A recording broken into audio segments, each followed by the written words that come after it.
responsabilidade muito grande estar aqui hoje à noite. Não desconsiderando as oportunidades, mas considerando muito mais, amado, a responsabilidade de falar aquilo que Deus quer que eu fale. Às vezes nós precisamos considerar a seriedade que é de ser portador da palavra de Deus. Nós precisamos ter cuidado de saber o que é que o Espírito Santo quer que a gente fale. Porque só Ele conhece os corações e só Ele sabe suprir necessidades como ninguém.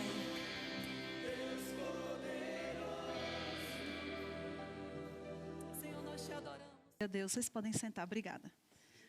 Bom dia, amados do Pai. Glória a Deus, que bom. Que bom, esse é o dia que o Senhor fez para nós nos alegrarmos e regozijarmos nele.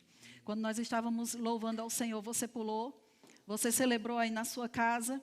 Sabe, queridos, não existe distância no mundo espiritual.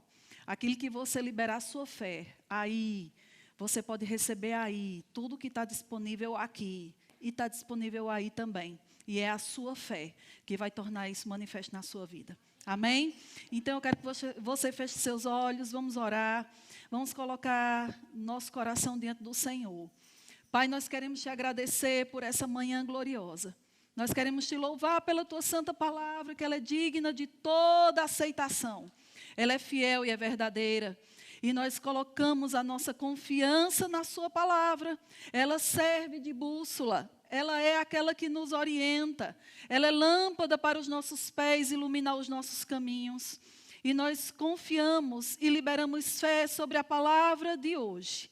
Vamos receber pela fé daquilo que o Senhor tem para nos dar, daquilo que o Senhor tem para ajustar na nossa vida, daquilo que o Senhor quer compartilhar com o nosso coração.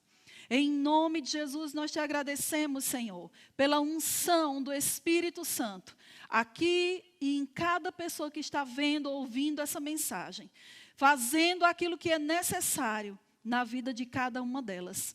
Em nome de Jesus, se você crê, eu quero que você repita assim comigo, diga, eu vou receber tudo aquilo que o Espírito de Deus tem para ministrar ao meu coração. Eu tenho olhos para ver, ouvidos para ouvir, uma mente e um coração prontos para receber e entender a palavra de Deus, a vontade de Deus para a minha vida. E a minha vida nunca mais será a mesma. Em nome de Jesus. Você crê nisso? Aleluia. Então, eu estava orando esses dias, estava compartilhando com meu esposo algumas coisas. Antes de começar a palavra, deixa eu trazer algumas explicações aqui de algumas declarações que foram feitas pelo meu excelentíssimo marido. A hora da vingança. Aleluia. Ele falou que está sendo um tempo muito difícil nessa quarentena em casa, né, que eu estou dando muito trabalho. Na realidade, eu estou dando trabalho para ele fazer, entendeu? Pintar a casa, arrumar as coisas. Mas esse tempo, eu não sei se tem acontecido com você. Mas eu acredito, queridos, que tudo aquilo que vem de ruim pode ser revertido em bênção, pode se tirar proveito, porque nós podemos aproveitar. Eu postei essa semana algo no meu Instagram, e a Bíblia fala lá em Provérbios que a sabedoria, ela clama em todos os lugares. Ela clama nos muros, ela clama no alto da montanha, ela clama nas cidades, na porta das cidades, ela clama nas ruas. Todo lugar por onde nós passarmos, nós podemos ver a sabedoria de Deus falando conosco, se tivermos com o nosso coração sensível para perceber essa sabedoria. E sabe, quando nós temos um coração ensinável, nós podemos tirar proveito de tudo aquilo que nos acontece. Às vezes algumas pessoas dizem assim, esse mal veio porque foi da vontade de Deus para me ensinar. Não, o mal nunca vem para nos ensinar. Deus não nos ensina com o mal. Deus não nos ensina com as armas do diabo. Mas porque nós temos um coração sábio, nós podemos tirar proveito de tudo aquilo que nos acontece, como lição, como exemplo, como instrução, para evitar danos, para nos acrescentar, para nos edificar. E não é diferente nesse período de quarentena. A gente tem passado por dias onde nós temos ouvido sobre caos, sobre morte, sobre destruição, sobre tantas coisas. E muitas pessoas pararam a vida delas, focando só nisso. Eu acho que a minha vida nunca teve tão ativa.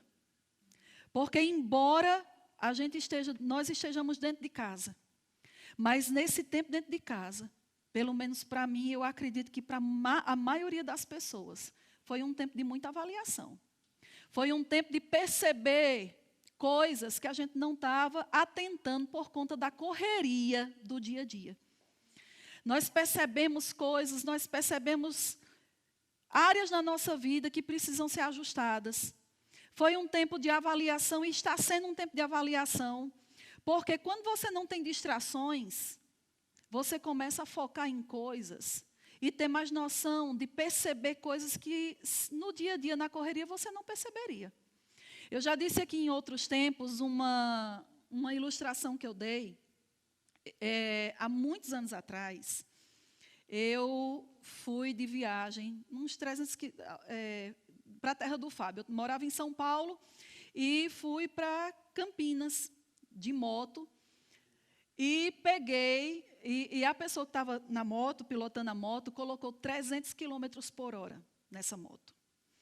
E eu lembro da sensação, até hoje, não faça isso, isso é imprudência. Eu repito, foi há muitos anos atrás. Mas eu lembro da sensação que isso causou. Sabe? Quando você está em cima de uma moto, principalmente aquelas motos grandes, geralmente quem vai na garupa, ela vai mais alta. E quando você chega em alta velocidade, a força que te puxa para trás é tão forte que você tem que fazer muita força para você permanecer sentado em cima da moto. E eu lembro que, por causa da velocidade, que era tão rápido, eu não podia ficar me mexendo, eu não tinha liberdade nos meus movimentos para me mexer, porque eu tinha que fazer força para ficar em cima. Mas eu lembro de uma coisa, que pela lateral, um pouquinho que eu desviei a cabeça, não dava para perceber a paisagem. Não dava para perceber detalhes por onde eu estava passando. Sabe por quê? Porque eu estava extremamente rápida. Eu estava extremamente em alta velocidade. Quando a gente vive uma vida em alta velocidade, às vezes a gente não vai perceber coisas que são necessárias para o nosso crescimento. Às vezes a gente não vai perceber coisas que são necessárias para colocar em ordem a casa.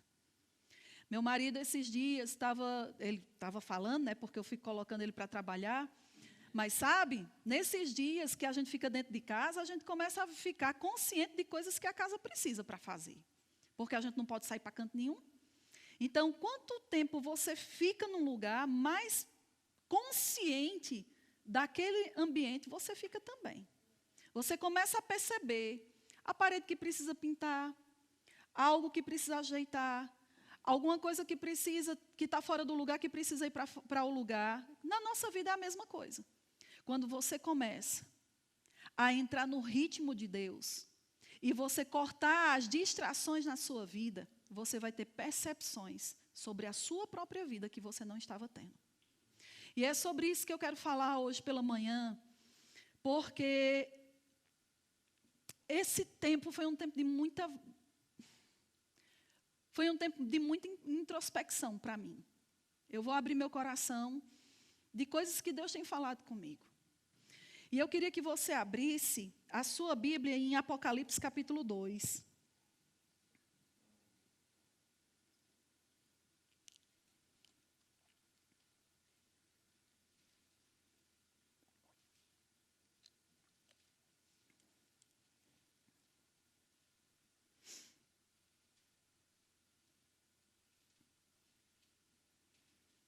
Apocalipse capítulo 2. Há um tempo atrás, Augusto ministrou sobre essas cartas do livro de Apocalipse. Eu aconselho você a ouvir essas mensagens, porque são mensagens muito edificantes. E esses dias, como eu falei, veio algo no meu espírito, baseando-se em algo que Deus está tratando comigo mesmo. A carta de João, aqui em Apocalipse capítulo 2, no versículo 1, diz assim: Ao anjo da igreja, em Éfeso, escreve: Estas coisas diz aquele que conserva na mão direita as 7 estrelas e que anda no meio dos 7 candeeiros de ouro. Conheço as tuas obras, tanto o teu labor como a tua perseverança, e que não podes suportar homens maus, e que puseste à prova os que a si mesmos se declaram apóstolos e não são, e os achaste mentirosos. E tens perseverança, e suportaste provas por causa do meu nome, e não te deixaste esmurecer. Tenho, porém, contra ti que abandonaste o teu primeiro amor. Lembra-te, pois, de onde caíste. Arrepende-te e volta à prática das primeiras obras. E se não, venho a ti e moverei do seu lugar o teu candeeiro, caso não te arrependas. Até aqui. Se você parar um pouquinho para estudar essas passagens, ou essas cartas às igrejas, nós podemos ver que as cartas às 7 igrejas estão relacionadas a 7 períodos que a igreja passaria. Ok? Então, João pegou o que acontecia em cada igreja da Ásia e narrou o que aconteceria à igreja de Cristo ao longo dos anos. Então, a mesma coisa que estava acontecendo nas igrejas da Ásia, também é reflexo do que pode acontecer nas nossas vidas. E o que é interessante é que quando eu comecei a ler essa passagem, porque veio somente essa nota, abandonaste o teu primeiro amor. Aí eu fui atrás, pesquisei, não lembrava, eu achava que era Apocalipse 3, mas aí era o 2. Quando eu comecei a ler, é tão interessante porque essa igreja de Éfeso, se a gente fosse comparar ela com as outras igrejas, era praticamente a igreja perfeita. Olha só as características dessa igreja. No versículo 2 diz: Conheço as tuas obras, tanto o teu labor como a tua perseverança. Então, era uma igreja operante. Ou era uma igreja que trabalhava. Não está falando sobre pessoas que trabalhavam, mas estava falando sobre a igreja de Cristo que se movia, que fazia coisas, que movia as coisas, que realizava coisas. E detalhe, eles não esmureciam, porque fala sobre o labor associado à perseverança. Você está comigo? Essas pessoas não eram pessoas que começavam a fazer uma coisa e daqui a pouco paravam porque diziam, estou cansado. Não. Está falando de pessoas extremamente fiéis, perseverantes. O que chegava na mão delas para fazer, elas faziam. Não eram pessoas preguiçosas no trabalho do Senhor. Não eram pessoas que uma hora estava fazendo uma coisa, outra hora estava fazendo outra, distraídas. Não, eram pessoas perseverantes no seu trabalho. Isso é uma característica excelente. Concorda comigo? Agora, olha só outra característica dessa igreja. Ele diz, e que não podes suportar homens maus. Isso também é outra característica excelente. Sabe por quê? Porque nos dias de hoje, nós temos visto, em muitas situações e lugares, a igreja sendo invadida pelo mundo. E as pessoas tolerando o que é errado para não criar desconforto de relacionamento. Sabe, eu já vi muitas vezes pessoas deixando de falar a verdade para não perder a amizade ou para não ficar num clima mal com aquela pessoa. Queridos, esse povo não era assim. Essas pessoas não toleravam homens maus. Se não toleravam os homens maus, também não toleravam as suas práticas. Havia uma veracidade, vamos dizer assim, no coração dessa igreja. Olha que outra característica elas também tinham. E que puseste à prova os que a si mesmos se declaram apóstolos e não são. Ou seja, não era uma igreja leviana, que ia com todo mundo que aparecia, que diziam que tinha um dom ministerial. Sabe que muitas vezes nós temos pessoas que aparece um pregador fulano de tal, e por causa do seu título tem gente que vai para um canto, que vai para outro, que corre atrás de títulos, ou que corre atrás de nome. Mas essa igreja eram pessoas que estavam fiéis e alicerçadas naquele lugar onde Deus havia plantado elas, e que sabia discernir o verdadeiro do falso. Porque ele diz: puseste à prova os que a si mesmos se declaram apóstolos e não são, e os achaste mentirosos. Ou seja, elas não olhavam apenas a fachada, ela olhava para a vida daquela pessoa, para os frutos que aquela pessoa que se dizia apóstolo, ou profeta, ou evangelista, ou pastor, ou mestre, tinha na vida dela. Não eram pessoas deslumbradas. Outra característica dessa igreja, diz assim no versículo 3, tens perseverança e suportaste provas por causa do meu nome. Olha que característica maravilhosa. Também já conheço pessoas, já vi pessoas se desviarem ou deixarem de vir para a igreja, quando as pessoas começam a persegui-las ou dizer: tu é crente agora? Não é bem assim, não, eu vou de vez em quando, é bom de vez em quando. Essas pessoas não tinham medo, nem tinham vergonha, e nem se deixavam intimidar por sofrer perseguições. Então, eram pessoas firmes dentro daquilo que acreditavam. Isso eu posso dizer também que é uma característica maravilhosa. Agora, olha só. E ele diz: suportasse as provas, e outra característica, e não te deixaste esmurecer. Versículo 4. Diz assim: tenho, porém, contra ti. Rapaz, Deus tem algo, depois de todas essas características maravilhosas. Nós somos pastores de igreja, e se nós pudéssemos escolher, nós gostaríamos que a nossa igreja tivesse, graças a Deus temos, todas essas características. Mas que cada dia essas características na vida das pessoas aumentassem cada vez mais. Mas sabe, queridos, talvez você diga: o que é a queixa de Deus com essa igreja? É exatamente o que ele diz no versículo 4. Eu tenho, porém, contra ti, que abandonaste o teu primeiro amor. O primeiro amor. Eu não vou entrar, existem pessoas que não acreditam nessa questão de ter um primeiro amor. Não vou entrar na parte teológica da coisa, eu vou entrar na parte prática daquilo que Deus falou comigo. O que é o primeiro amor? Para a gente entender o que é o primeiro amor, a gente precisa entender o que é a prática das primeiras obras, como diz aqui no versículo 5. Lembra-te, pois, de onde caíste. Arrepende-te e volta à prática das primeiras obras. Então, isso significa que eu posso associar voltar à prática das primeiras obras a voltar ao primeiro amor? Concordam comigo?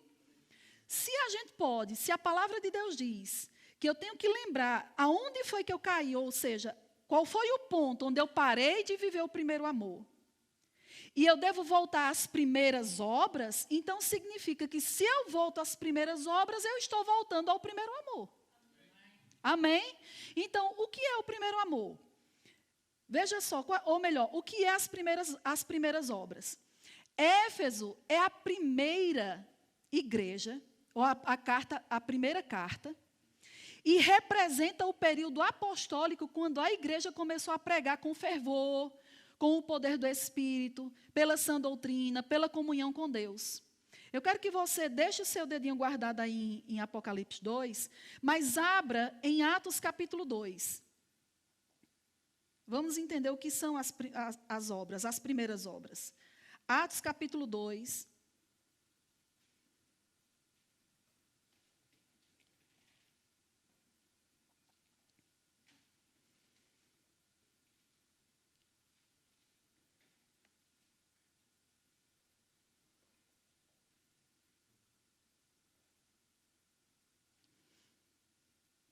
Versículo 42 diz assim: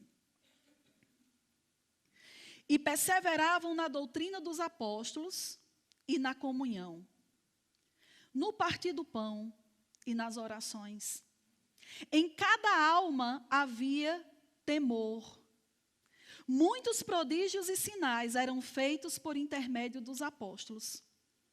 Todos os que creram estavam juntos e tinham tudo em comum. Vendiam as suas propriedades e bens, distribuindo o produto entre todos, à medida que alguém tinha necessidade.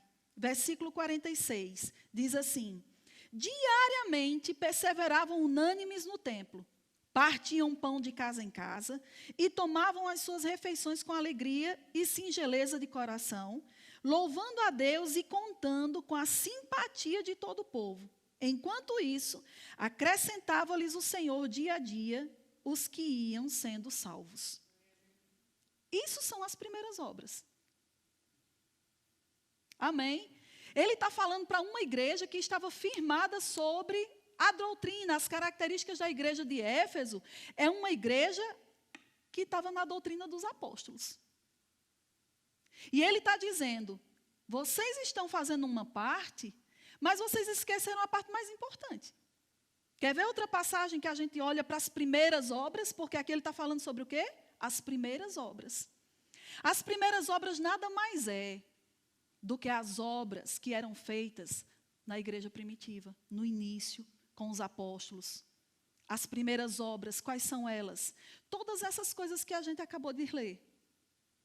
Comunhão, o partir do pão, perseverar na doutrina, o temor, a fé, tinham tudo em comum e, acima de tudo, perseverar diariamente em oração. Vamos ler essa outra passagem para a gente continuar. Veja agora Atos capítulo 4, dá um pulinho, umas 2 páginas à frente. Versículo 23.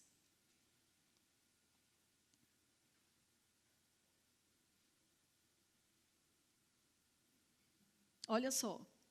Uma vez soltos, procuraram os irmãos e lhes contaram quantas coisas lhes haviam dito os principais sacerdotes e os anciãos.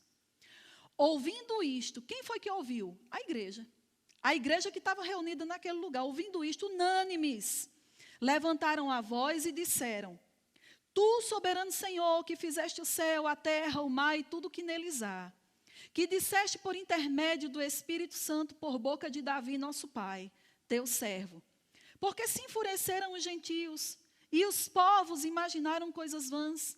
Levantaram-se os reis da terra e as autoridades ajuntaram-se a uma contra o Senhor e contra o seu ungido. Porque verdadeiramente se ajuntaram nesta cidade contra o teu santo servo Jesus, o qual ungiste Herodes e Pôncio Pilatos com os gentios e gente de Israel, para fazerem tudo o que a tua mão e o teu propósito predeterminaram. Aí olha o que é que eles dizem no versículo 29. Agora, Senhor, olha para as suas ameaças e concede aos teus servos que anunciem com toda a intrepidez a tua palavra. Enquanto estendes a mão para fazer curas, sinais e prodígios por intermédio do nome do teu santo servo Jesus.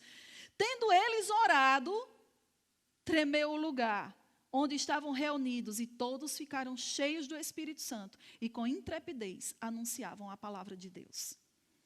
Rapaz, nós precisamos entender que dentro de todas essas características que a palavra de Deus diz lá em Apocalipse capítulo 2, ser verdadeiro, trabalhar, perseverar, aborrecer o mal, é bom, é.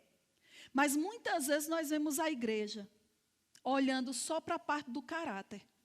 Porque Apocalipse capítulo 2, quando João está escrevendo, por inspiração do Espírito Santo, dentro da visão e da revelação que ele teve, ele está nomeando quais eram as características que eram vistas naquela igreja. E se a gente for observar essas características, a maior parte delas se relaciona com caráter e com postura. Mas aí eu te pergunto, aonde está a parte espiritual do relacionamento? Se você perceber, a carta de Éfeso está desprovida da característica da palavra comunhão. Diga comunhão. Comunhão com o quê? A comunhão sempre está se referindo a 2 coisas. A comunhão do homem com Deus e a comunhão do homem com o seu irmão. Ele diz: volta à prática, volta às primeiras obras. Volta para aquilo que era feito.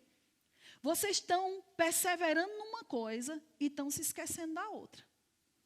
Nós não podemos simplesmente escolher a parte que é agradável para cumprir. Eu vejo que muitas vezes dentro da igreja existem pessoas que elas têm um caráter excelente. E ter caráter excelente, queridos, não é ruim, pelo contrário, é como eu digo, é excelente.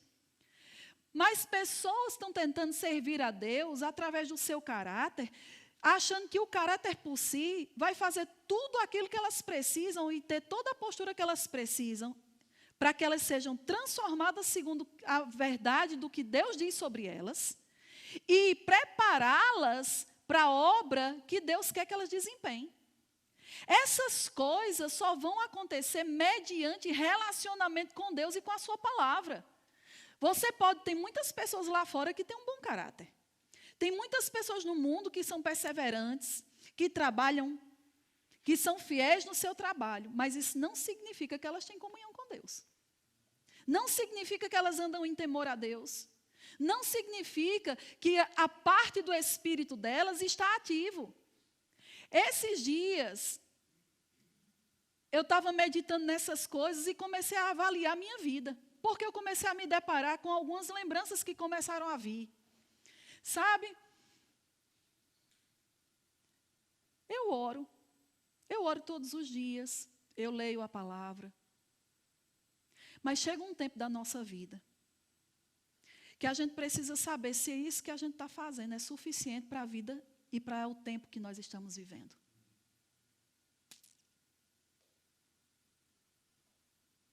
Eu comecei a me lembrar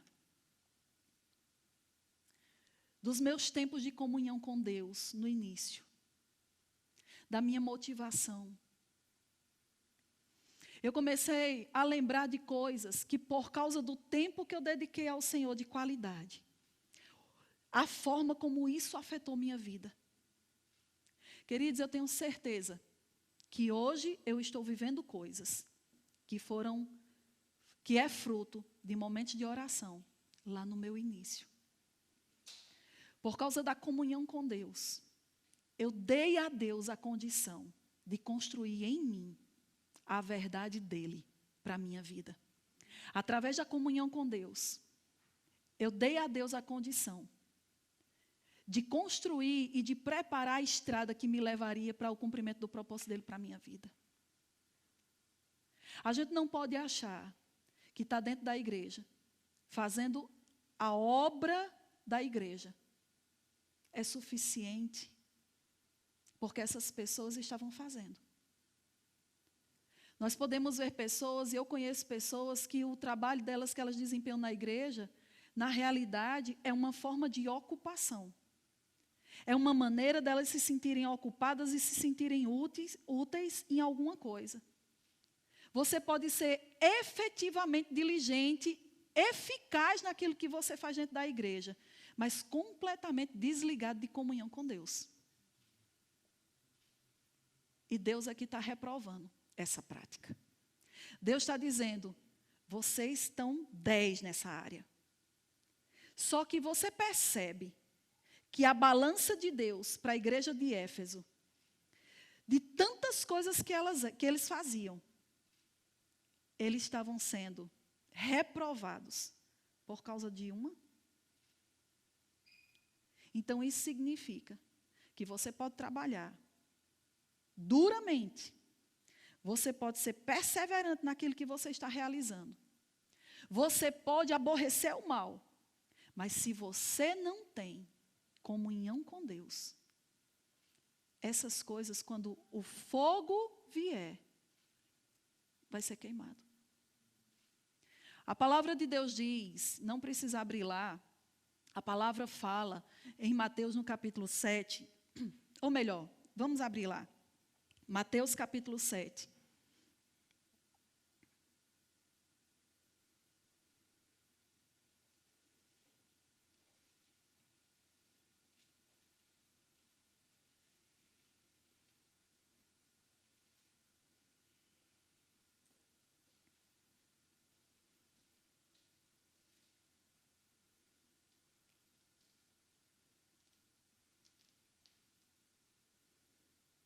Mateus capítulo 7, no versículo 21, diz assim. Isso é Jesus dizendo. Ele diz: nem todo que me diz Senhor, Senhor, entrará no reino dos céus, mas aquele, diga aquele, que faz a vontade de meu Pai, que está nos céus. Aí ele diz no versículo 22, muitos, diga muitos, muitos naquele dia. Que dia? O dia da prestação de contas. O dia que a gente vai estar diante do Senhor.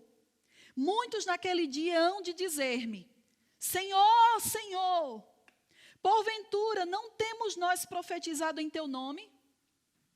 E em teu nome não expelimos demônios? E em teu nome não fizemos muitos milagres? Expulsar demônios é de Deus? É. Profetizar é de Deus? É. Fazer milagres é de Deus? Também é. São boas obras? São. Com certeza é. Mas olha o que é que diz no versículo 23. Jesus dirá: então lhes direi explicitamente: nunca vos conheci. Rapaz, isso é uma declaração forte demais. Imagina que você passou a vida dentro da igreja. Quantos anos você tem que conhece ao Senhor? Quanto tempo faz que você senta na cadeira de uma igreja, que você ouve a palavra, ou que você serve na sua igreja local? Queridos, eu estou desde 90. Me converti em 90. A gente acha que tempo de crente é bônus e é crédito para galardão. E não é. Você pode passar a sua vida inteira dentro da igreja e estar sendo totalmente reprovado pelo Senhor. Pastor, isso é uma palavra de condenação? Não, isso é uma palavra de localização. Isso é uma palavra para que você possa saber como sua vida espiritual está. Porque existem coisas que nós estamos vivendo nesses dias, que Deus está nos dando sinalizações de que os finais dos tempos estão aqui na porta. E que para nós vivermos esses finais dos tempos, a nossa postura não pode ser uma postura mais desligada, nem uma postura de nécios que não sabem nem de onde vêm, nem para onde vão. Nós temos que dar passos conscientes de onde nós estamos botando os nossos pés, para nós não sermos distraídos, para não sermos enganados. Por quê? Porque não temos tempo mais para isso. O que mais está em risco esses dias, e o que mais vai ser contado esses dias, e o mais precioso que eu e você temos esses dias, se chama tempo. Diga tempo. Muitas pessoas estão preocupadas com dinheiro, mas eu quero dizer que mais valioso do que o dinheiro é o tempo. Porque dinheiro você pode ter, perder, mas voltar a ter. Tempo, se você perdeu, já era. Você não pode comprar tempo. Eu lembro de uma vez que a gente assistiu um filme, e eu não lembro o nome do filme, mas que as pessoas tinham no braço o tempo de vida delas. E se elas quisessem viver mais, elas precisavam comprar o tempo. Queridos, nós não temos como comprar o tempo. Nós não temos tempo para mais uma volta no deserto. Nós não temos tempo para ficarmos admirando a areia do deserto. Nós temos uma terra prometida. Nós temos gigantes a derrubar. Nós temos um povo a alcançar. Nós temos uma visão a cumprir. Nós temos pessoas que estão esperando a nossa manifestação. Existem pessoas que elas vão conhecer o Senhor através de você. Não vai ser através de mim, nem através do meu marido. E a gente precisa entender que nós precisamos pegar o tempo que nós temos e correr. Porque eu não sei se esse é o sentimento que está dentro de você, mas o sentimento que está dentro de mim é: a gente está muito aquém ainda. A gente está muito aquém para aquilo que é requerido. Quando ele fala, nunca vos conheci, apartai-vos de mim. Nós temos permitido que aquilo que nós fazemos para Deus sejam créditos de validação da nossa vida. E eu quero te explicar uma coisa. Quando ele diz, apartai-vos de mim, ou melhor, nunca vos conheci, apartai-vos de mim os que praticais a iniquidade. No versículo 21 ele diz, nem todo o que me diz Senhor, Senhor entrará no reino dos céus, mas aquele que faz a vontade do meu Pai. Quando eu li esse texto, eu sempre questionei, aquilo me embaralhava porque eu dizia assim, expulsar demônios é a vontade de Deus. Jesus mesmo falou, antes dele ascender aos céus, dando a indicação para os discípulos, ele disse, em meu nome expelirão demônios. Então, expelir demônios é uma ordenança de Jesus. Então, eu posso entender que se Jesus falou para nós expulsarmos demônios, é porque é a vontade de Deus, porque tudo que Jesus fazia e falava, era porque ele via o Pai fazer e ouvia o Pai falar. Então, expulsar demônios é a vontade de Deus. Profetizar também é a vontade de Deus. A Bíblia diz que nos últimos dias o Espírito seria derramado sobre toda a carne. E diz que vossos filhos e vossas filhas profetizarão. Então, a profecia é uma manifestação de uma ação do Espírito através de nós. E impor as mãos sobre os enfermos também. Porque na mesma passagem de Marcos, que Jesus diz que é para expulsar demônios, também diz que é para impor as mãos sobre os enfermos e eles seriam curados. Então, se profetizar é da vontade de Deus, expulsar demônios é da vontade de Deus, e curar os enfermos é da vontade de Deus, por que ele está dizendo que eu nunca vos conheci, porque não praticais a vontade de Deus? Isso dava nó na minha cabeça. E eu vou te explicar com isso. Tudo aquilo que nós fazemos, seja pregar, seja curar, seja expulsar, qualquer coisa que é uma obra que nós realizamos, essa obra não vem ou não acontece por uma capacitação própria. Eu não preciso, vamos dizer assim, pedir ao Senhor para me dar autoridade para expulsar um demônio, porque essa condição já me foi dada. Ele me deu autoridade no seu nome para expulsar demônios. Eu não preciso orar para fazer algo que Deus me chamou para fazer. Porque a capacitação já está sobre mim, ou a unção para aquilo já está sobre mim. Eu não preciso pedir a Deus a unção para eu pregar. Porque a partir do momento que Deus me chamou no ministério, a unção veio junto. A unção é a capacitação de Deus sobre o homem para cumprir um propósito. Vocês estão entendendo? Então, tudo aquilo que eu faço, é Deus que me capacita. Agora, ele está falando, vamos dizer assim, está fazendo uma comparação entre fazer a vontade de Deus de uma forma geral, e é bíblico, e nós devemos fazer, mas fazer a vontade de Deus de uma forma pessoal, você só faz se você tem comunhão com o Senhor. Sabe por quê? Porque se eu não descobrir o que Deus me chamou para fazer, se eu não converso com Deus, se eu não tenho comunhão com o Senhor, eu não tenho como obedecer e cumprir, deixa eu colocar nesses termos, as regras que Ele tem para a minha vida. Imagine que Deus me chamou para ser pregadora e eu quero ser advogada. A vontade de Deus para a minha vida é descoberta no tempo que eu tenho em oração. Existe uma diferença da unção em mim e da unção sobre mim.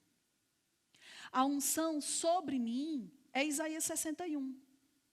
Isaías 61 diz: o Espírito do Senhor Deus é sobre mim, pelo que me ungiu para pregar, ensinar, curar, resumindo, fazer algo.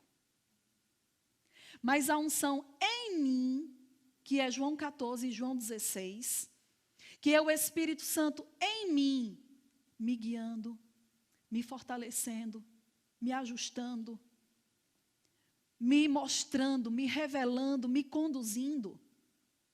Essa em mim só acontece se eu der tempo, se eu tiver em comunhão com Ele. A sobre mim é uma capacitação que já está sobre todos os crentes no corpo de Cristo, para realizar as obras de Jesus. E o que eu quero deixar nessa manhã é: não ache que pelo fato de você ser uma pessoa íntegra, ter caráter, trabalhar na igreja, ou impor as mãos sobre os enfermos, significa que você está agradando a Deus. Pastora, mas se isso é bom, eu devo deixar de fazer isso? Não, você deve fazer isso. Mas não esquecer que o seu relacionamento com Deus é insubstituível. Nada vai substituir o nosso relacionamento com o Senhor. Você pode fazer tudo dentro da igreja, você pode ser 1001 utilidades, você pode ser a pessoa mais íntegra, de mais caráter, de mais firmeza, de mais postura. Mas se você não tem comunhão com Deus, queridos, as obras serão queimadas. Porque o que faz as obras serem boas e permanecerem quando o fogo vem, não é você fazer para Deus, é você fazer com Deus. E existe uma grande diferença. Muitas vezes nós estamos fazendo coisas para Deus, mas fazer coisas com Deus significa: eu estou consciente do que Ele fala comigo, eu estou consciente da capacitação dEle, eu estou consciente que Ele está indo junto comigo, que Ele está me guiando para fazer aquilo, que eu escuto a voz dEle, que eu estou certa dentro dos princípios que Ele estabeleceu para eu viver e, acima de tudo, para eu ser. Então, existe uma grande diferença em você fazer para Deus e você fazer com Deus. Eu posso fazer algo para meu marido, mas isso não significa que eu estou fazendo com Ele. Fazer com Ele significa que eu estou junto dEle, que Ele está ao meu lado, que Ele está me acompanhando naquilo que eu estou realizando. Quando Deus fala aqui em Apocalipse capítulo 2, sobre essa questão de abandonar o primeiro amor, eu estava meditando sobre isso e me veio essa ilustração. Existem pessoas, deixa eu colocar assim, você lembra como você era quando você nasceu de novo? Você lembra a motivação que existia dentro do seu coração? Eu sei que cada pessoa é diferente, eu vou dizer por mim. Quando eu nasci de novo, queridos, eu devorava a Bíblia. Eu tinha fome. Não tinha tempo ruim para mim. Eu estava em todos os cultos. Eu orava. Eu ouvia a palavra, eu só faltava me acabar de chorar. Se dissesse Jesus, pronto, eu já estava toda quebrantada. Todo mundo cheirava nuvem. Porque a gente, quando chega na igreja e se converte, a gente acha que todo mundo é perfeito. Não é assim? A gente começa a ter uma visão apaixonada. Aonde a gente não vê coisa feia, erro. Por quê? Porque a gente está apaixonado. Você já viu uma pessoa apaixonada como é? Uma pessoa que está apaixonada, a gente diz que a paixão é cega. E às vezes é mesmo. Não é? Porque às vezes a gente olha determinados instrumentos que a pessoa diz assim, meu Deus, onde é que a pessoa está com a cabeça? Não é assim? Toda pessoa apaixonada, ela tem uma visão diferente da realidade. Não é? Eu era apaixonada. eu queria estar envolvida em tudo. Eu não sabia o que era orar, mas eu estava nas reuniões de oração. Eu queria fazer o que eu pudesse fazer. Porque eu entendi quem era Deus, quem era Jesus. E o meu relacionamento com Ele me impulsionava, me impelia a fazer coisas. Sabe que existe uma diferença em você fazer porque você quer e você fazer como resultado do que está dentro de você. Às vezes a gente inverte essa ordem. A gente está fazendo porque às vezes a gente gosta. Mas a gente precisa voltar às primeiras obras de fazer. Porque é aquilo que a gente tem revelação, aquilo que a palavra fala dentro de nós, nos impele a uma ação aonde o nosso coração não está desconectado. Aonde existe um calor e uma essência e um amor em fazer aquilo por causa de uma consciência de revelação que a gente entendeu através da leitura da palavra e do nosso tempo de oração com o Senhor. Às vezes, quando eu estou orando, eu percebo Deus falando coisas comigo, queridos, que quando eu vou fazer é diferente. Parece que você está energizado. Parece que você está com um gás para fazer aquilo. Uma força que você não sabe de onde vem. Uma inspiração, uma graça que você não sabe de onde vem. Na realidade, você sabe. Muitas vezes, eu estava conversando com uma pessoa essa semana, e eu estava dizendo para ela assim, eu percebo no meu espírito que quando esse tempo de quarentena acabar, e nós pudermos estar todos reunidos de novo, em um local físico, existem pessoas que vão voltar com o gás todo. Existem pessoas que às vezes mandam mensagens para mim e falam, pastor, eu não vejo a hora de estar junto de novo, de estar envolvida, de me congregar, de abraçar os irmãos, de servir na obra. E eu acredito que foi necessário para algumas pessoas estar sem para valorizar o com. Mas, em compensação, eu percebo que existe outro grupo.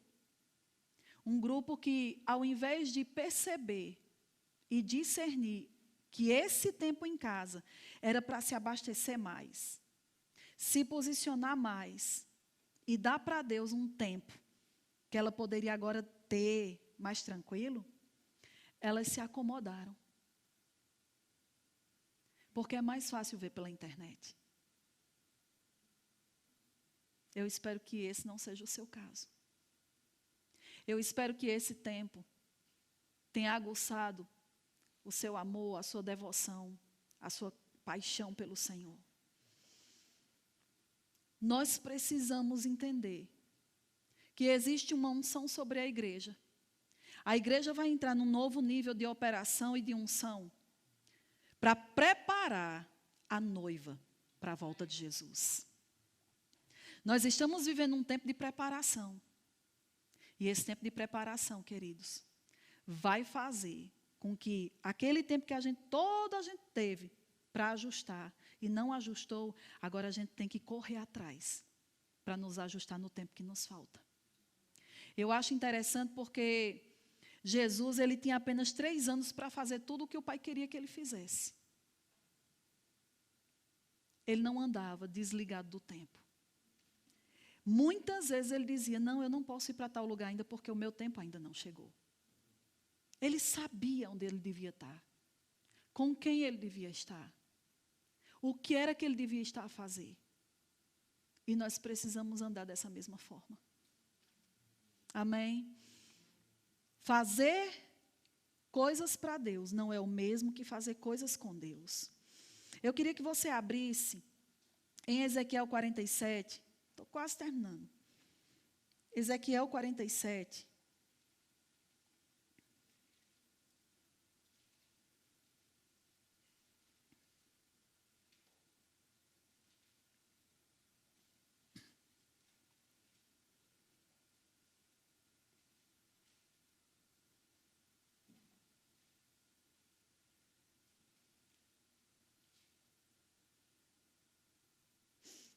versículo 1 diz assim: depois disto, o homem me fez voltar à entrada do templo, e eis que saíam águas de debaixo do limiar do templo, para o oriente, porque a face da casa dava para o oriente, e as águas vinham de baixo, do lado direito da casa e do lado sul do altar. Ele me levou pela porta do norte, e me fez dar uma volta por fora, até a porta exterior, que olha para o oriente, e eis que corriam as águas ao lado direito. Saiu aquele homem para o oriente, tendo na mão um cordel de medir. Mediu 1000 côvados, ou 500 metros, e me fez passar pelas águas. Águas que me davam pelos tornozelos, diga tornozelos. Versículo 4. Mediu mais 1000, e me fez passar pelas águas, águas que me davam pelos joelhos. Diga joelhos. Mediu mais 1000 e me fez passar pelas águas, águas que me davam pelos lombos, diga lombos. Versículo 5, mediu ainda outros 1000, e já era um rio que eu não podia atravessar, porque as águas tinham crescido, águas que se deviam passar a nado, rio pelo qual não se podia passar. Olha só, aqui está falando das águas purificadoras. Existe uma profecia aqui, que diz que essas águas, quando chegarem no Mar Morto, esse mar vai reviver. Isso mostra a intensidade da vida que existe dentro dessas águas. Mostra uma condição que é como se fossem nutrientes, vamos dizer assim. Você pega um exemplo, você pega uma fruta, laranja, e você vai observar as propriedades que tem dentro dela, você vai encontrar, no meio dessas propriedades, você vai encontrar vitamina C. Essas águas purificadoras, dentro dela tem nutrientes que aonde ela passa, produz vida e multiplicação. Já imaginou isso? Só que aqui, o profeta está falando sobre níveis de água. Níveis. Às vezes as pessoas querem viver, e esse era um engano que eu tinha vivido há um tempo atrás. Eu achava que porque eu fazia aquela prática de anos, eu poderia continuar o resto da minha vida fazendo aquilo ali. Queridos, deixa eu te dizer. Nós precisamos aumentar os níveis das águas na nossa vida. A gente, quando nasce de novo, é como se as águas estivessem dando pelos tornozelos. E para aquela fase que nós estamos vivendo, aquilo é suficiente. Aquilo é suficiente para você fazer um monte de coisa. Aquilo é suficiente para você viver um monte de coisa. Mas à medida que a palavra vai entrando e você vai amadurecendo, o nível pelos tornozelos já não é mais suficiente para o nível que Deus está querendo que você entre. No nível que Deus quer que você prove. Existem coisas que você vai provar no nível de água nos tornozelos, mas existem coisas que você só vai provar com águas pelos joelhos. Existem 2 características com água pelos tornozelos. Sabe qual é? Eu posso destacar, tem várias, mas eu vou destacar 2. Primeiro, água pelos tornozelos mostra que você não entrou suficientemente longe. Então, isso significa que, no ponto que você está, você pode ter dado somente um passo em direção às águas. E esse nível pode fazer você facilmente voltar para trás. Sabe que existem pessoas que elas molham os pés no Senhor. Mas qualquer coisa que se levanta, é fácil ela voltar para trás. A outra coisa que a gente pode ver com o nível pelos tornozelos, sabe o que é?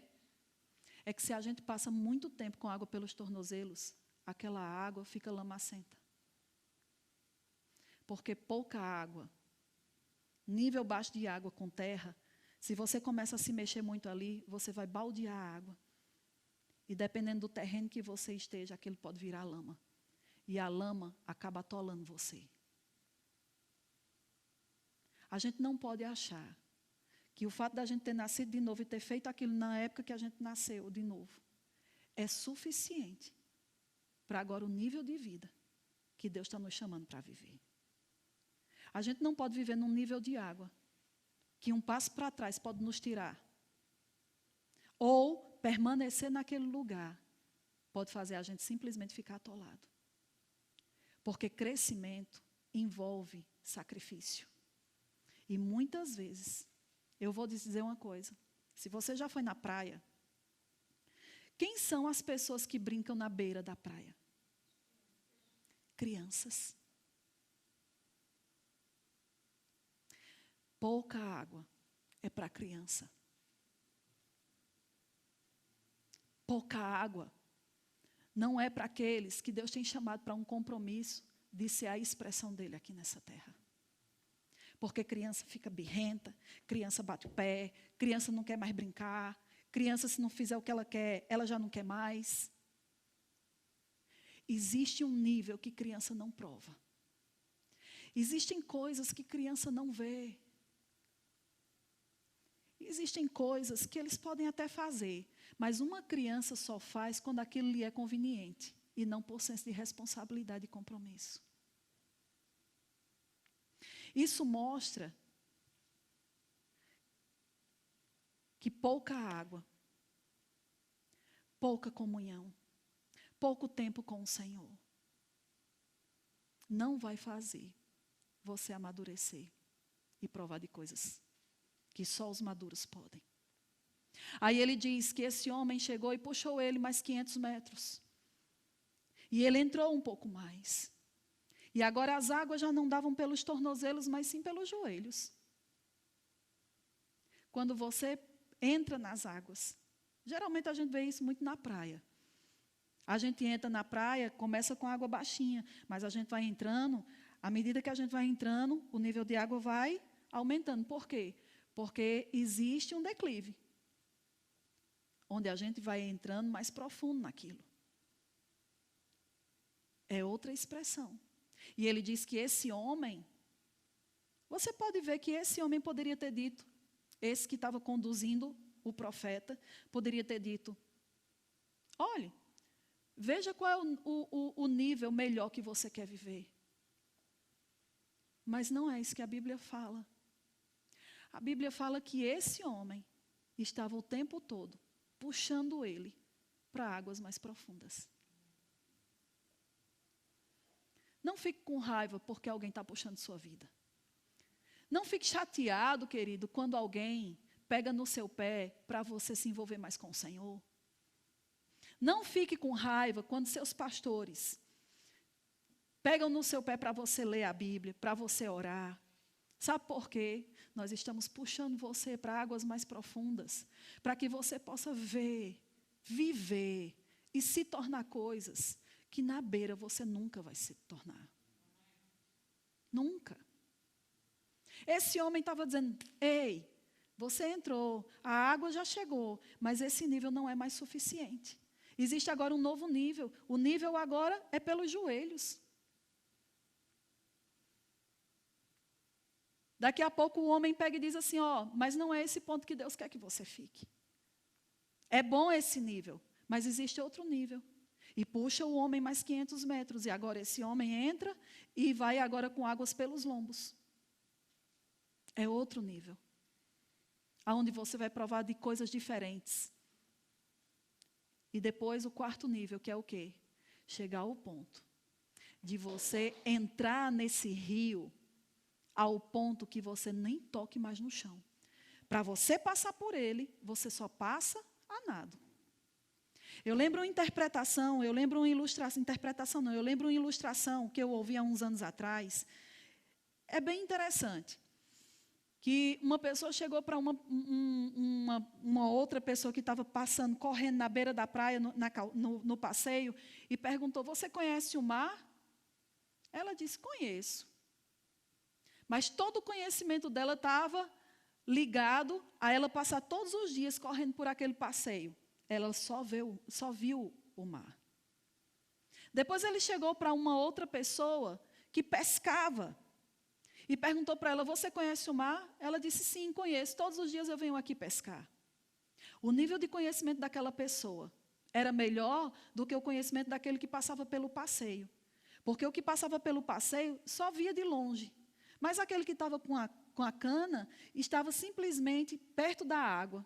Mas era o nível de conhecimento que ele tinha. Ele chegou para uma terceira pessoa e disse, você conhece o mar? Ela disse, conheço, todos os dias eu coloco meu barco no mar para pescar no mar. Essa pessoa tinha outro nível de conhecimento sobre o mar. Mas ele chegou ainda para um quarto tipo de pessoa que estava fazendo um cruzeiro. E ele disse, você conhece o mar? Sim, conheço, já andei em águas profundas, já fiz um cruzeiro para tal lugar e tal lugar. Essa pessoa também conhecia o mar. Num nível diferente do que passava no passeio, num nível diferente daquele que pescava na beira da praia, num nível diferente daquele que tinha um barquinho de pesca. Mas havia a quinta pessoa que estava dentro de um submarino. E ele pergunta, você conhece o mar? Ele diz, conheço. E conheço o mar de uma forma muito profunda. Porque cheguei a determinadas profundidades e vi coisas que dificilmente a maioria vê. Deixa eu te dizer. Parece uma ilustração boba. Mas isso reflete esses níveis de experiência que esse homem estava tendo aqui. O homem que ficava somente na beira do rio, ele conhecia as águas. Mas o que estava com as águas nos joelhos também conhecia as águas, só que tinha outro tipo de experiência. Aquele homem que trabalha dentro do submarino, ele vê o mar como nem eu e você talvez nunca vejamos. Ele pode dizer coisas que a gente nem imagina que existe. Ele pode falar sobre coisas que a gente nem imagina que acontece. A Bíblia diz que a intimidade do Senhor é para aqueles que o buscam, o qual ele se dará ou se fará conhecer a sua aliança. Queridos, existe um nível de conhecimento que Deus dá para o homem ou mulher que está com a água sobre os tornozelos, que ele não pode abrir para aquele que está dentro do submarino. Jesus muitas vezes disse para os seus discípulos, eu tenho tantas coisas para vos contar, eu ainda tenho tanta coisa para vos dizer, mas vocês ainda não podem suportar. Sabe por quê? Porque o nível que eles estavam não dava a eles maturidade nem condição de ouvir de coisas que Jesus tinha para dizer. Por isso que Jesus disse, olha, eu não vou dizer agora porque vocês não podem ouvir. Mas vai chegar um tempo. Eu vou enviar o Consolador. Eu vou enviar o Espírito Santo. Esse Espírito vai estar até a consumação dos séculos com vocês. Ele vos ensinará todas as coisas. E ele vai falar aquilo que hoje eu não posso dizer. Ele vai dizer, quando vocês puderem ouvir. Existe um nível de crescimento. Existe um nível de entrega. Existe um nível de rendição.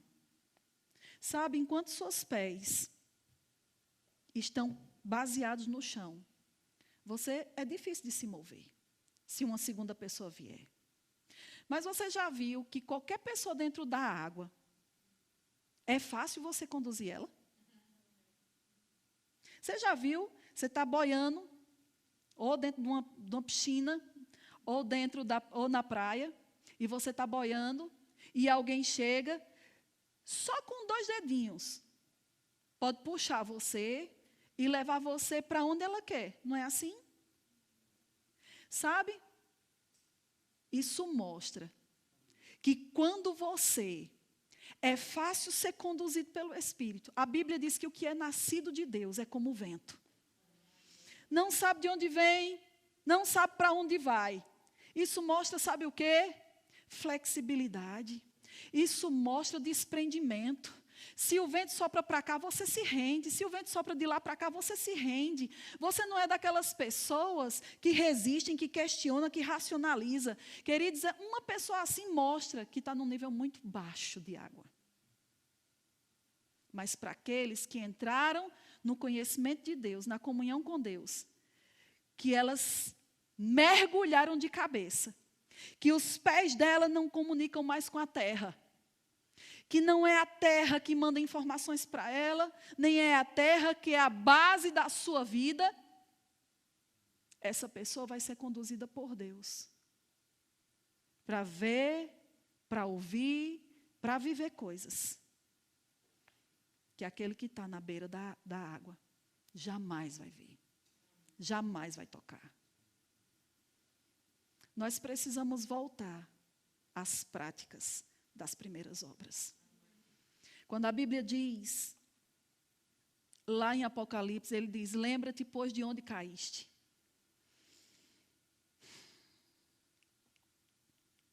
Algumas pessoas perderam o seu fervor por causa de uma ofensa. Alguém falou uma coisa que você não gostou de ouvir. E aquilo apagou seu fogo, vamos dizer assim. Algumas pessoas caíram porque estavam colocando expectativas nos seus líderes. E os seus líderes não corresponderam com as suas expectativas. E por causa daquilo, você simplesmente disse, quer saber? Pois agora eu não faço mais nada. Algumas pessoas até caíram, porque aconteceu alguma coisa, ou elas estavam esperando que Deus fizesse alguma coisa para elas no momento e não aconteceu naquele momento. Enfim, se você não está como você era no início, com todo o fervor, com todo o dinamismo, com toda a rendição ao Senhor, meu amado, minha amada, lembre, olha para trás e procura saber por que você caiu. Uma pessoa que não mantém a sua vida ativa no Senhor, de comunhão com Deus, essa pessoa caiu. Ou caiu com as distrações do dia a dia, com a soma dos trabalhos, ou porque foi magoado em uma igreja. A igreja ou a salvação não diz respeito a pessoas, diz respeito a Deus. Não foram pessoas que morreu por você, foi Jesus. Se você veio para a igreja por Jesus, só Jesus pode tirar você de lá. E às vezes nós estamos saindo ou deixando de fazer, ou nos deixando entregar, por causa do que pessoas fizeram.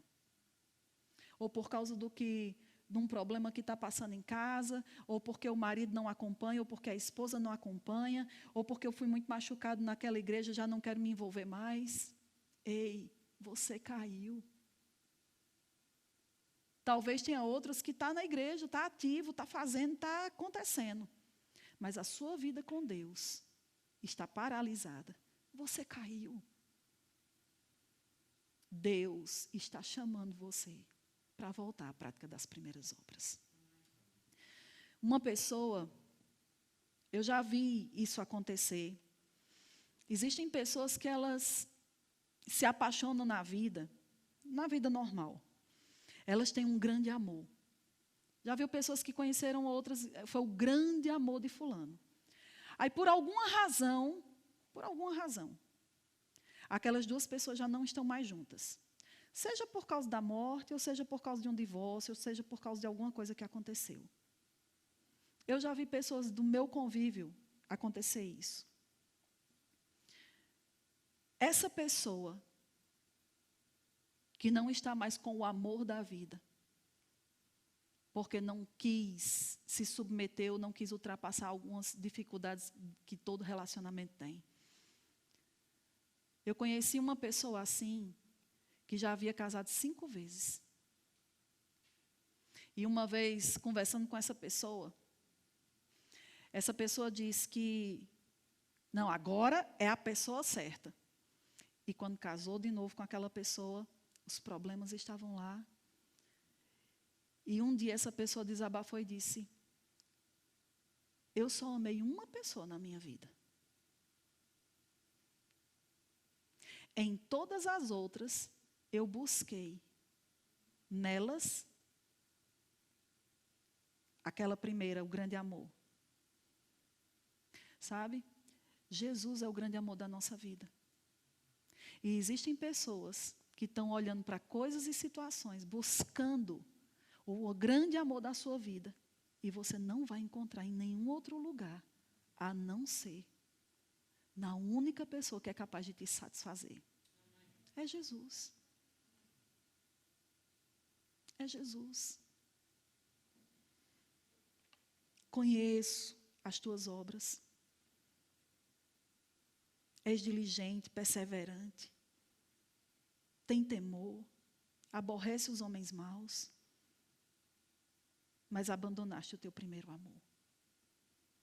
Então te lembra de onde você caiu. E volta às práticas das primeiras obras. Que é o quê? Uma vida ativa. Uma vida cheia de comunhão com o Senhor. Nada do que você fizer para Deus substituirá o seu tempo com Deus. O seu tempo com o Senhor é o seu tempo de filho com Pai. Não é o tempo de servo com Deus, com o Senhor. É o seu tempo de filho com o Pai. E isso só quem tem é filho. Servo não tem relacionamento com o Pai. Filho tem. Pastor, isso quer dizer que eu não sou servo? Não, todos nós somos. Mas se o seu relacionamento de filho não alimenta você, você não vai desempenhar bem o seu papel de servo. Porque ele tem que ser uma consequência do seu relacionamento com o Senhor. Amém? Feche seus olhos aí onde você está. Eu queria chamar o grupo de louvor.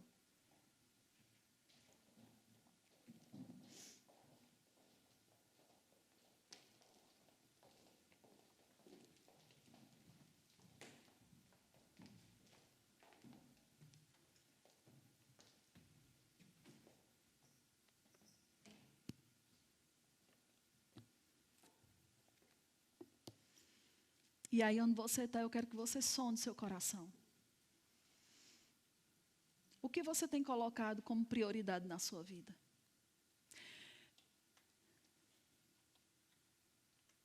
Esses dias eu estava lembrando, como eu falei, haviam coisas que eu não abria mão por nada. Havia momentos que eu estava lá envolvida com o Senhor que não adiantava você me chamar. E às vezes a correria do dia a dia faz com que a gente sempre deixe para depois. Existe um nível em Deus que Deus está chamando você para entrar. E que pode começar hoje. Lembre o que foi que fez você diminuir sua marcha, sua velocidade.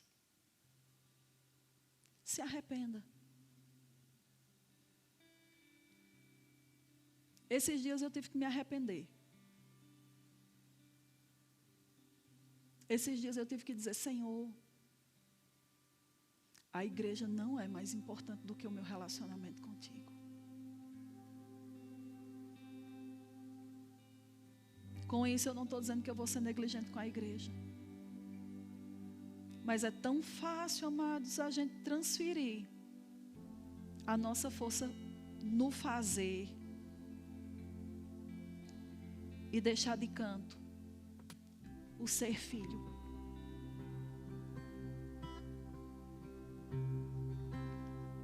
A minha mente pensando numa coisa, pensando noutra.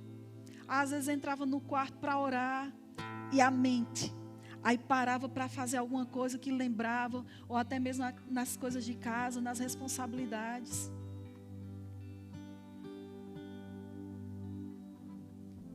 Às vezes a gente está tão viciado em fazer que quando a gente não sabe mais parar. Eu não sei se você já viveu isso. Eu já. Às vezes a gente está numa adrenalina de ativismo. Lá em cima. E a gente não sabe mais parar. Parar para estar diante do Senhor é desconfortável. A gente não sabe mais se aquietar. A gente não sabe mais colocar o nosso pensamento no Senhor. Porque a gente precisa tocar em algo, a gente precisa fazer alguma coisa, a gente precisa estar consciente do chão. Mas o Senhor está chamando você para se desligar do chão. Para você mergulhar mais profundo. Para que Ele possa te conduzir a águas de descanso. Existem coisas que nós estamos carregando na nossa vida, que não é remédio que vai solucionar, que não é a oração do pastor que vai solucionar. É porque o nosso nível de água está baixo demais, querido.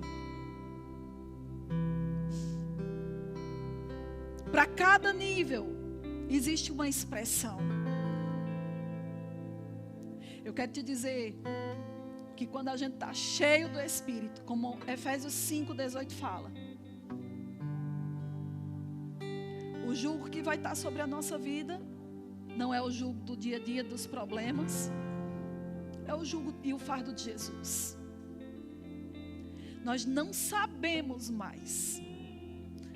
A maioria dos crentes hoje em dia não sabe mais trocar de fardo, não sabe trocar o jugo. A maioria das pessoas não sabe o que é oração para estar em comunhão com Deus. Porque a única oração que eles conhecem é a oração para pedir, pedir, pedir, pedir, pedir, pedir.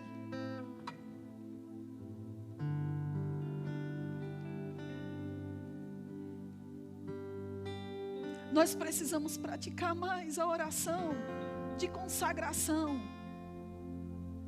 Nós precisamos praticar mais aquela oração de rendição. Nós precisamos praticar mais a oração de louvor e adoração.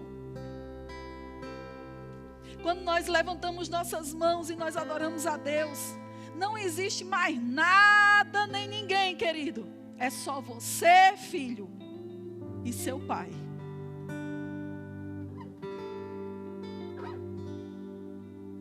Sabe? No casamento é assim também. Eu lembro que quando eu namorava com Augusto, eu lá no Brasil, ele aqui, e a gente só se via pelo computador.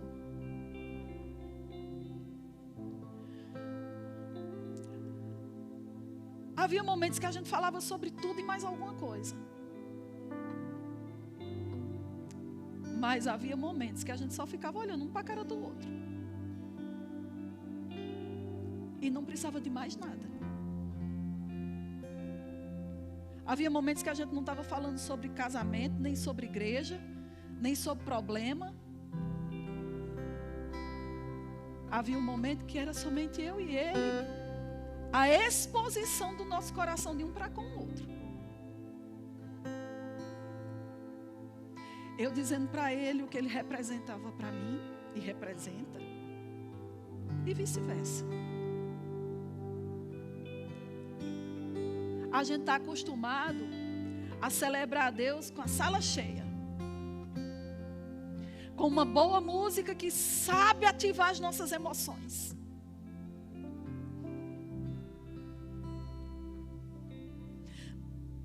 Mas será que você sabe parar? Quando não tem nada, nem ninguém para te estimular.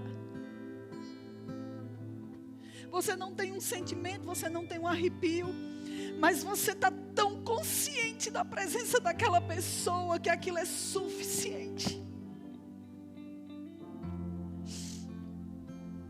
É suficiente.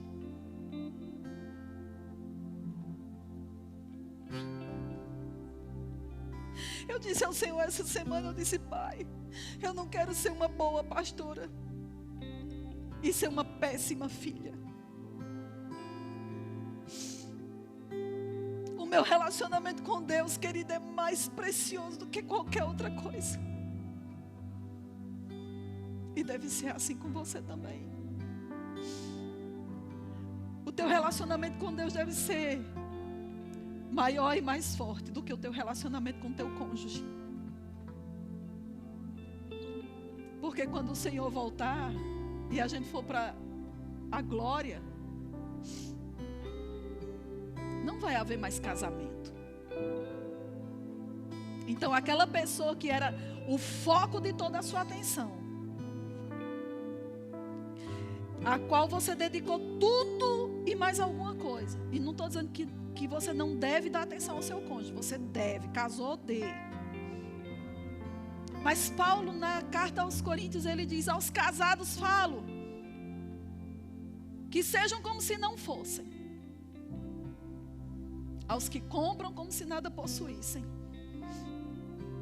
Sabe o que é que Paulo está dizendo? Paulo está dizendo, não é para você se divorciar e relaxar e abandonar seu cônjuge.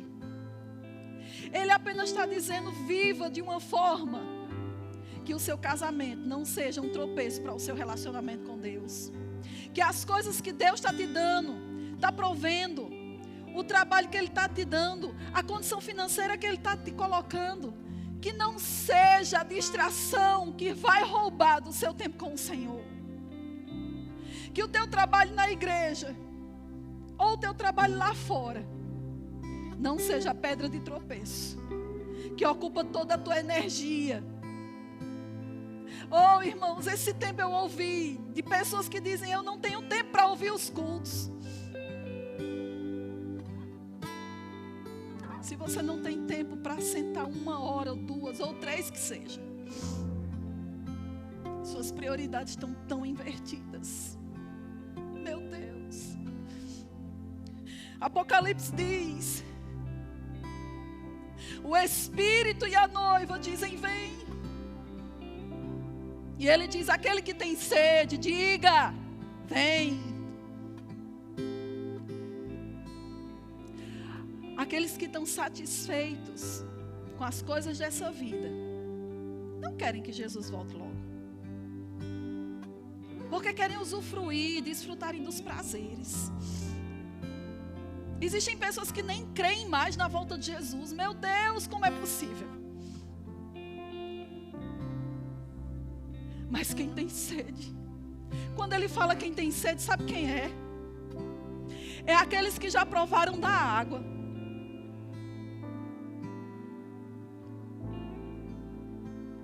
Jesus disse para a mulher samaritana lá no poço,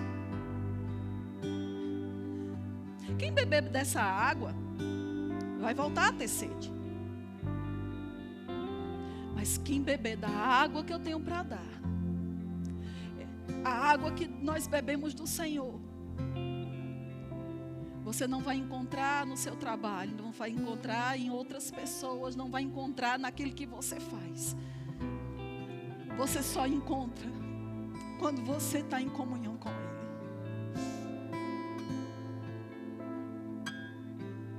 Às vezes a gente liga o botão do automático. E depois de um tempo dentro da igreja, a gente já sabe fazer. A gente já sabe. A gente já sabe como cantar, a gente já sabe como levantar a mão, a gente já sabe a hora de dizer o amém, a gente já sabe a hora de dizer glória a Deus, a gente já sabe até as posturas de estar dentro da igreja. Mas quando a gente está na presença dEle, a gente nem sabe. Às vezes a gente fica extremamente desconfortável. Quando o culto leva, ou quando o Espírito leva o culto para um nível aonde a regra não funciona, muitas pessoas reclamam, se levantam, vão embora, diz que o culto está demorando. Para que isso? E sabe por quê? Porque elas não sabem parar.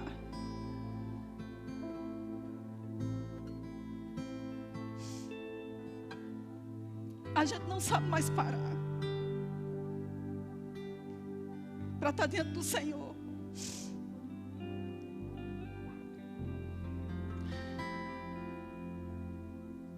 A gente sempre precisa de ter alguém. Se alguém não fizer, a gente não faz. A gente precisa da música. A gente precisa de um apelo emocional.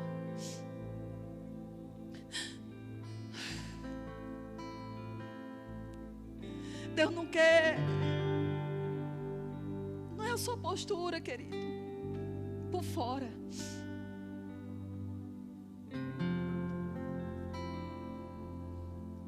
Ele só quer o seu coração e o seu tempo.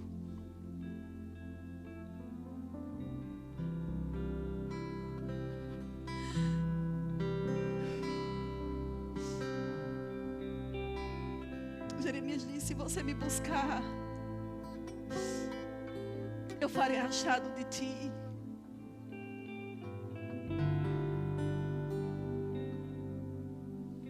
Oh, Santo Espírito, nos leva às águas profundas.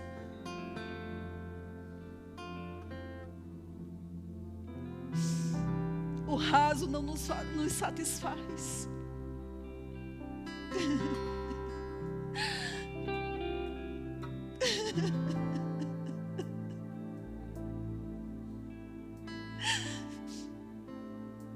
O raso não nos satisfaz mais.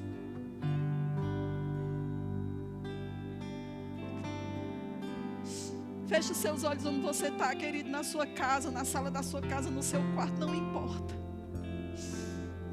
Não seja um observador, seja um participante.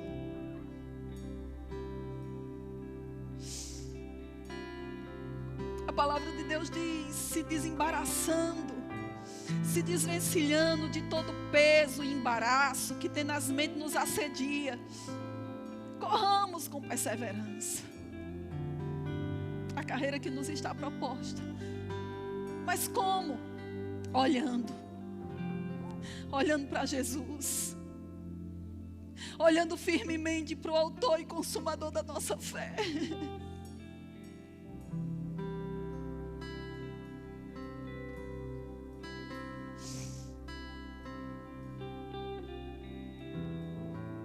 Feche os seus olhos, feche os seus olhos.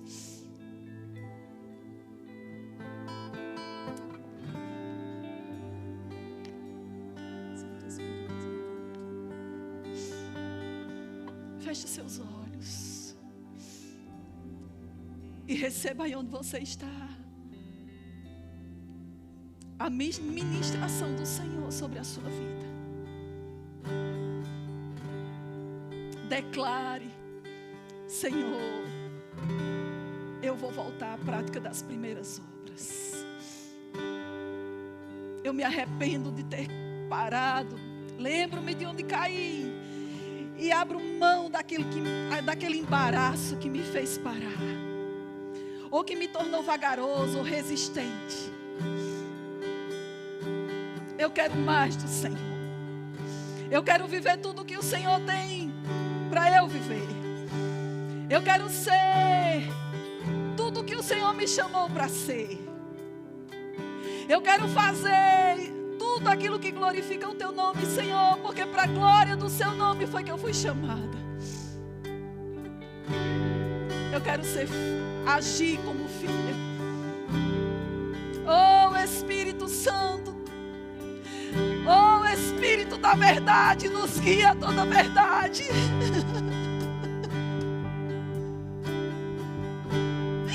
Nos leva para as águas mais profundas, Senhor.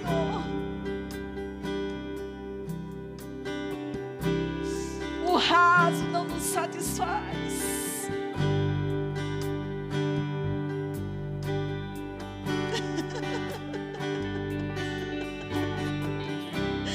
Oh, querido, tira essa acomodação, essa letargia, essa indiferença, e deixa o fogo de Deus queimar dentro de você de novo. Se rende onde você está. Adora ao Senhor, adore ao Senhor. Esqueça quem está do seu lado, é somente você e Ele agora. Reaprende a estar diante dEle. Reaprende a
declaro Deus te levantando por dentro.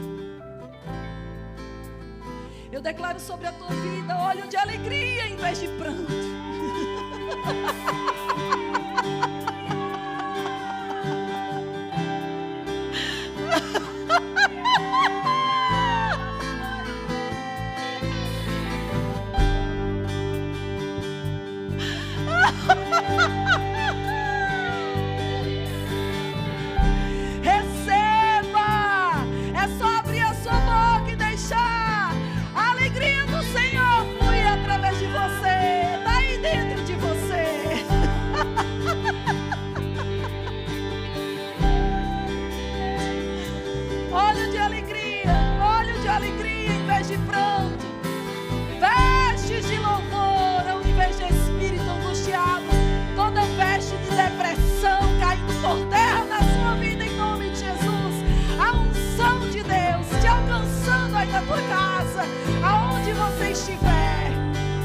Despedaçando todo o jugo de depressão.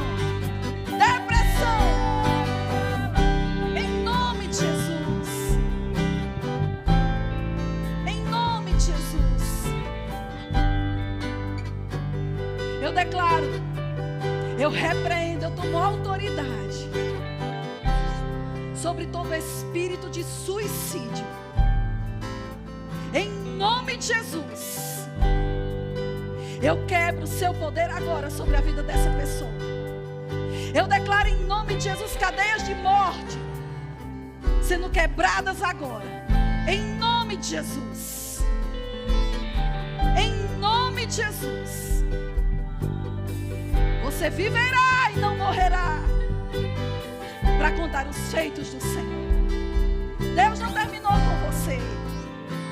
Não acabou, não tem nada perdido. Lembra-te de onde caíste. Hoje é dia de recomeço. Hoje é dia de recomeço. Nada está perdido. Por quê? Porque aquele que começou a boa obra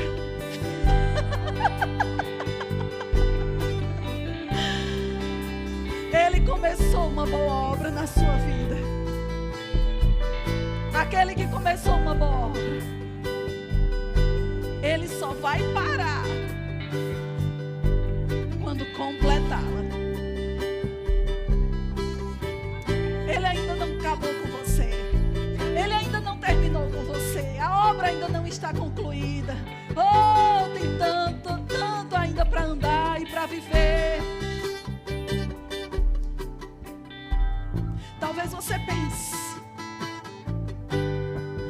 Talvez você pense que Deus desistiu de você. Ele diz: nunca te deixarei, jamais te abandonarei. Deus está falando com você. É você mesmo que está dizendo eu? É você. Deus não desiste de si. Talvez você pense que o seu pecado fez Deus desistir de você. Querido, o teu pecado foi o que levou Jesus para a cruz. Ele não pode desistir. Você está ligado com Ele. Você é um com Ele. Libera essa culpa. Libera essa condenação.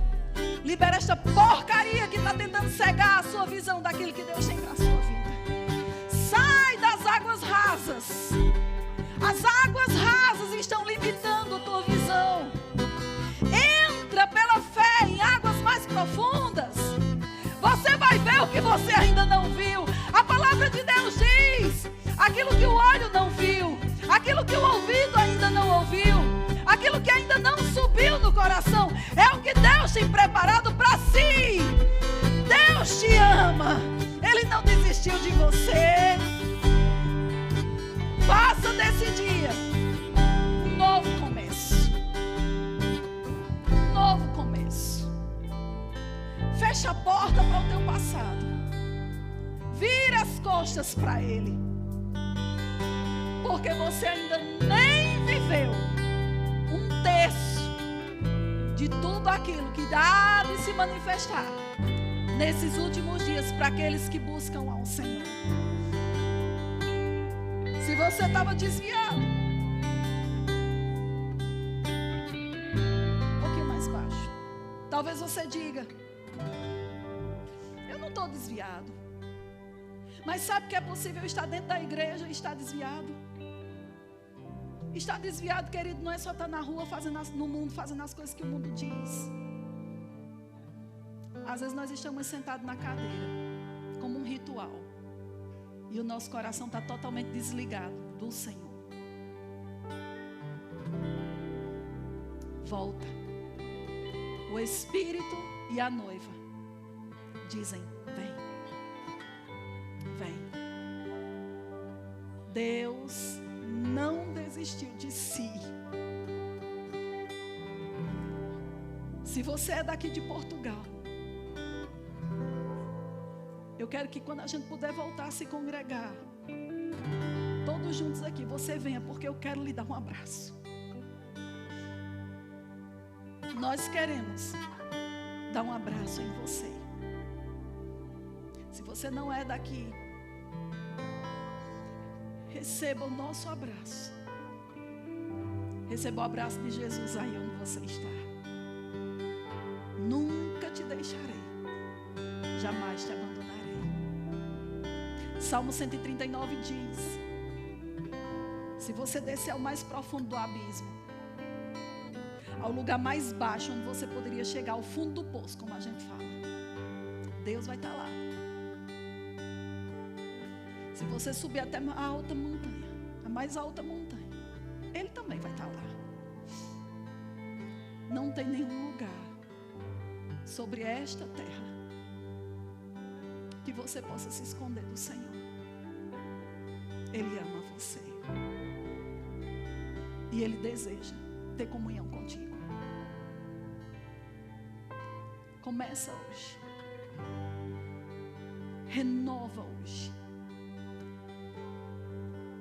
Se levante de onde você caiu e volte à prática das primeiras obras. O fervor, o amor, a comunhão, o temor, a santidade. Não coisas que você faz, mas Deus está te chamando para restaurar aquilo que você é. O fazer é fácil. O ser é que às vezes a gente não sabe como. Mas hoje você descobriu. Volta à comunhão de filho. Não seja Marta, como Jesus naquela passagem fala. Seja Maria. Coisas para fazer sempre vai ter. Coisas para resolver sempre vai ter. Mas nem todo o tempo com Deus você tem. Então aproveite o tempo que se chama hoje. Hoje é dia de salvação.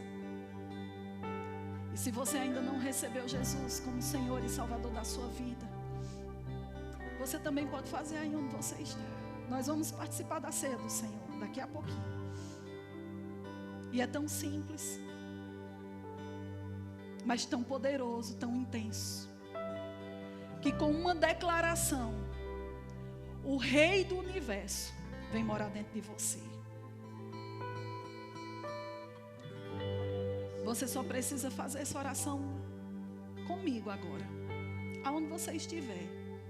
Fechar os seus olhos e repetir essas palavras de olhos fechados, como se você estivesse dizendo para o Senhor. E de fato e de verdade você vai estar. E dizer assim comigo: Deus, eu venho a Ti, em nome de Jesus. Pois a Tua palavra declara que aquele que vem a Ti, de maneira nenhuma Tu lançarás fora. Eu abro a porta do meu coração e recebo hoje Jesus como Senhor e Salvador da minha vida. Eu creio que Ele é o Filho de Deus Eu creio que Ele morreu em meu lugar. Mas também creio que ao terceiro dia Ele ressuscitou. Hoje Ele é Rei e Senhor. E Ele mora dentro de mim. Deste momento em diante. E eu declaro pela fé que eu o servirei durante toda a minha vida. Nessa terra, nessa vida e na que há de vir. Em nome de Jesus. Seja bem-vindo. Você nasceu de novo. Você acabou de entrar na família de Deus. Você é um bebê. E saiba de uma coisa: bebê não tem passado. Talvez você diga, pastora Sâmia, eu já não sou um bebê, já estou na igreja há muito tempo. Pois eu vou dizer a mesma coisa. Os seus pecados foram lançados no mar, nas profundezas mais profundas. E Deus diz que Ele esqueceu. E sabe por que Ele esqueceu? Porque o sangue de Jesus apagou. Não existe mais. Então, você pode ir agora, pegar um pedacinho de pão e um pouquinho de sumo de uva, para celebrar a ceia do Senhor conosco. Porque a ceia é a mesa do Senhor para todos os filhos. Amém? Glória a Deus.